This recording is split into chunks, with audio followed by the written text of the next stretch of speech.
is that thing? Billy, be careful! It's catching up!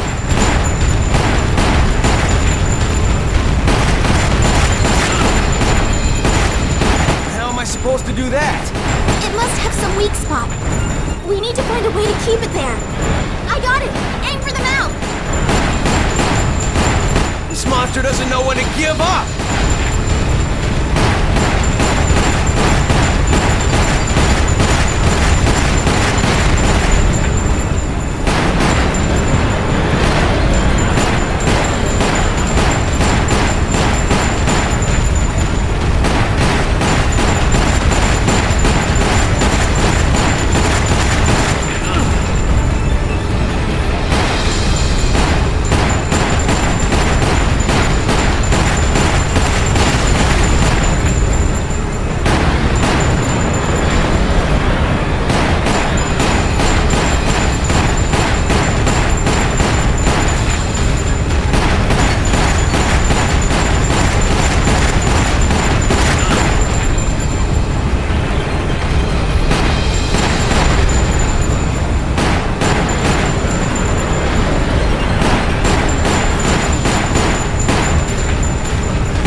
So good.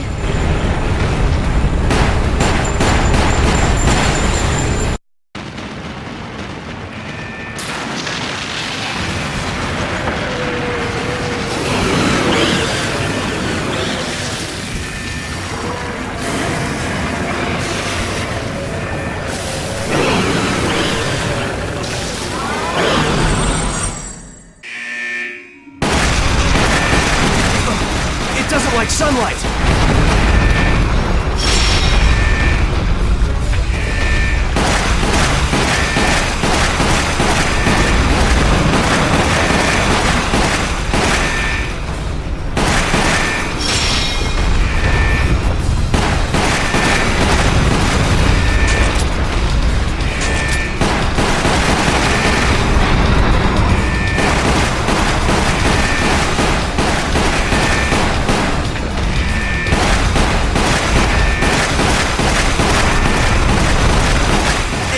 Weak spot. That seems to drive it back.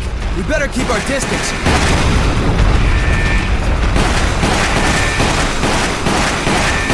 Let's drive it into the sunlight.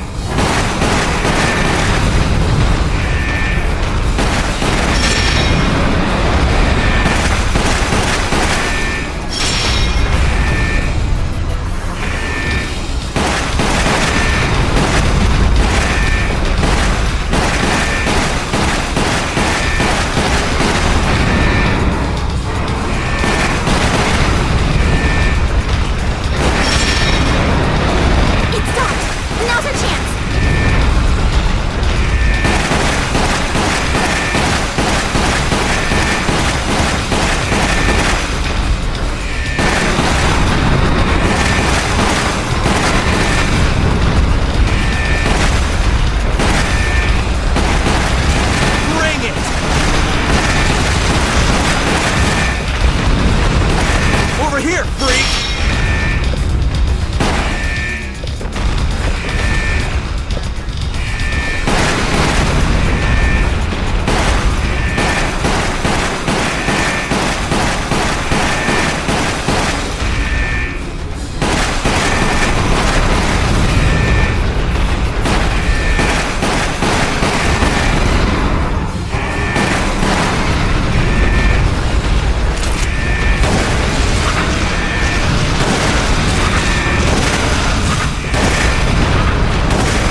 blow us whole.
This thing!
I guess it's time to say goodbye. People are waiting for me. Officially, Lieutenant Billy Cohen is dead. Rebecca, thank you.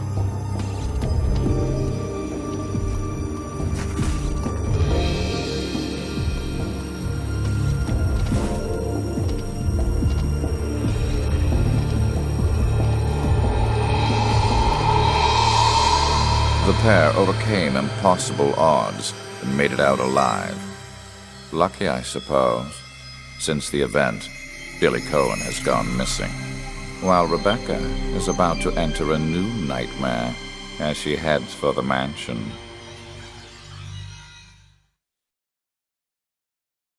Can't really have a redux of Resident Evil 0 without the iconic Leech Queen boss fight on the cargo elevator. Just like the last two boss fights, it's exactly the same as the original game. The gimmick is the same. The Leech Queen is weak to sunlight. You have to open the shutter, but in this case, they decided to remove the gimmick altogether and just opens the shutter over a period of time, rather than you having to defend an AI companion to do it for you. But that doesn't mean that Capcom didn't replace it with something. The thing that really totally screws up this boss fight is that the Leech Queen has such a tiny fucking hitbox that it turns the entire shooting section into a giant slog. Because the thing that you're supposed to do is shoot Leech Queen's weakness many times so that it backs up into the sunlight and ends up killing itself. The problem with this is that the Leech Queen is constantly moving forward as well, and like I said, the hitbox of its weakness, which is its mouth, that thing on a stalk that's just a little tiny teeth circle, is so freaking small that you end up just redoing the boss fight over and over and over again, trying to get that sweet hits, those sweet combos that you need to actually finish up the fight and get to the next perspective, the perspective after that, and then finishing it up. Rather than being creative in any way, it really is just a matter of dumping time into it until the boss goes away. It's not creative, and moreover, the insistence on the constant, samey shooting is just turning this thing into a complete waste of time. Even with all of its problems, the Leech Queen boss fight at the end of Resident Evil 0, while being unintuitive, was something that was actually worthwhile. It was something exciting, fun, unique to end a game with, had a gimmick to it, and if it could tone down the difficulty a bit, it probably would have been an excellent boss fight. The big problem with the original Leech Queen boss fight was a simple one of programming, of tightening up the mechanic, tightening up the gimmick, and giving you a better chance of noticing when it was flipping targets. This one, I don't even know where you'd start to fix, because this could almost be an example for the entire game. The on-rail shooting thing, having to filter the entire game through that gameplay style, just ends up making a half-assed version of the thing that it's trying to be. The original Leech Queen boss fight was something gimmicky, over the top, and crazy out the ass. And the ending cutscene with that ridiculous American action cutscene was just quintessential Capcom. This is boring, stupid, a colossal slog, boring, dull, repetitive, and just 10 minutes of shooting at something that you can barely tell that you shot the thing where it's supposed to be. I don't know how Capcom greenlit this. I don't know how Capcom greenlit the entire game, because it's stuff like this that shows just how uncommitted they are to making this spin-off work. This is bullshit that shouldn't have been acceptable for something that you were trying to spearhead as this great new idea for Resident Evil. I can't imagine a position that you would have been in, Capcom, that this game would have been absolutely necessary to make. Ages ago, I called Halo 3 ODST an ashcan project because Bungie needed something in the middle of Halo 3 and Halo Reach to continue making them money. But was the gulf between Resident Evil 4 and 5 so wide that you need to put some sort of greatest hits record on the Nintendo Wii to keep your goddamn revenue from Resident Evil actually justifiable?